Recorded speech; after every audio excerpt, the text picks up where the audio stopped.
बाबा तुम्हाला आठवतंय, 4थीत असताना स्कूलमध्ये टीचरनी एसे लिहायला सांगितलं होतं. माझी आई.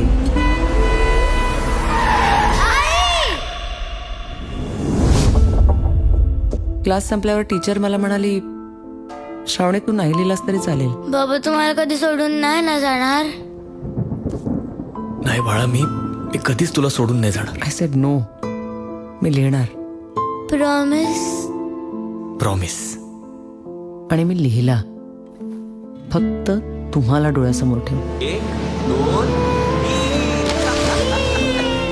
बाबा मी पण तुला प्रॉमिस करते की मी तुला एकटं सोडून कधी नाही जाणार. 4था महिना चालू आहे तुझा. ही 3री आणि कदाचित शेवटची संधी आहे आई होण्याची. प्लीज US ला लवकरात लवकर परत जा. Stay away from the pills, कळलं? ताईचं इतकं रेस्टलेस असणं तिच्यासाठी ठीक नाही आता.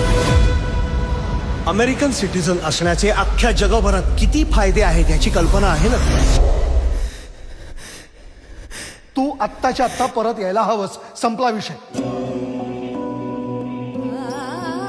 माझ्यामुळे तुम्हा दोघांच्यात कुठलाही इशू होऊ नये, बस.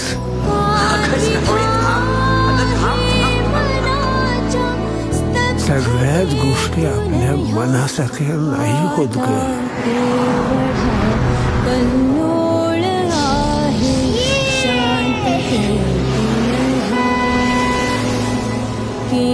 तू परत जा. आणि हे बघ, ही फक्त माझी नाही, सगळ्यांची इच्छा. आणि माझ्या इच्छेचं काय? आत्या, मुलगी म्हणून कुठे कमी पडले का ग मी? नाही ग श्रावू, कधी कधी वेळच अशी येते की मनाविरुद्ध निर्णय घ्यावे लागतात.